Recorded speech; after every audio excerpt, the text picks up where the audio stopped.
দেখে জানালা দিয়ে দেখে যে একজন ব্যক্তি মেম্বারে, আমরা তো মেম্বার বলি, ওরা তো মেম্বার বোঝে না আর কি, একজন ব্যক্তি কথা বলতেছে আর বাকিরা সামনে মোটামুটি প্রায় ঘুমাচ্ছে সবাই, কোনো শব্দ নাই, কোনো কিছু নাই, নীরবতা নাই, ঝিমানো আছে। তো এইটা ওদের কাছে খুব রহস্যজনক মনে হয়েছে যে কাহিনী কি বলে এরকম যে একজন বলে আর বাকিরা এরকম, কেউ ঝিমায়, কেউ একটু এরকম করে, যেটা হয় জুমার দিন কেউ যদি দূরের থেকে খেয়াল করে হেভি এটা মজার সিন কিন্তু দেখা যায় জুমায়, যেটা হয়তো আমরা খেয়াল করি না। তো এইটা ওদের কাছে একটু কিউরিয়াসিটি হয়েছে যে ওরা একটু অপেক্ষা করছে যে শুনতে হবে যে এইরকম কাহিনী, এরকম ঘুমের অনুষ্ঠান আবার কি দিয়ে ঘুম পড়ায়।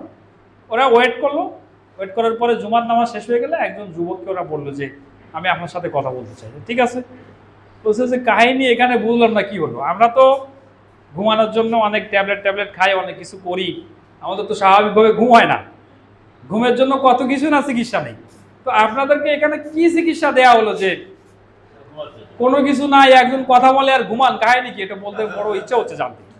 তখন ইনি ওই যুবক একটু দায়ী ছিল একজন, মোটামুটি বুঝতে পারছে যে এখানে আমার দাঁত দেওয়ার সুযোগ আছে, তখন সে সুন্দর করে একটু উপস্থাপন করছে যে আমি একজন মুসলিম, আপনি যেটা দেখলেন যে এটা আমাদের জুমার নামাজ, জুমার সালাত, জুমার সালাতে ওই ইমাম সাহেব উনি যেটা বলতেছেন ওটা হলো খুতবা। হ্যাঁ, তা খুতবার সময় আমরা কথা বলি না, কেউ এটা কথা বলা আরাম, আমরা তার কথাটা খুব মনোযোগ দিয়ে শুনি।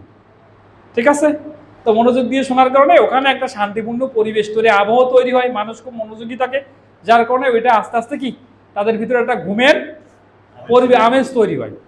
তারা তো শিক্ষিত, তারা বুঝতে পারছে যে না এটা সায়েন্স কাজ করে, এই ছেলেটা যেটা বলতেছে আসলে এটা কি আছে, বাস্তবতা আছে। কোনো মানুষ যখন কোনো দিকে একনিষ্ঠভাবে যখন মহাঙ্কিত হয় তখন তার ভিতরে একটা দারুণ একটা আবহাওয়া, মানুষ কখন ঘুমায় যখন তার ভিতরে শান্তি বিরাজ করে, তখনই কিন্তু ঘুমায় মানুষের।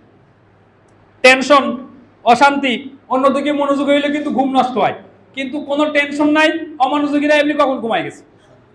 তখন তারা বললো যে পৃথিবীতে এরকম কোনো ধর্ম আছে, আমরা তো মদ গাঁজা কত কিছু খাই, আমাদের ঘুম হয় না, ডাক্তারের ট্রিটমেন্ট নেই, অথচ আপনাদের ধর্ম এইরকম যে লেকচার সরো ঘুম আসে, আমি আপনাদের ধর্ম সম্পর্কে জানতে চাই। তখন তাদেরকে টেক্সট দেওয়া হলো, কোরআন দেওয়া হলো, অন্য দেওয়া হলো, অন্য একটু দাওয়াতি কাজ করলেন। আলহামদুলিল্লাহ ওই কয়েকজন যুবক ইসলাম সম্পর্কে জেনে তারা কয়েকদিনের ভিতরে ইসলাম গ্রহণ করলো।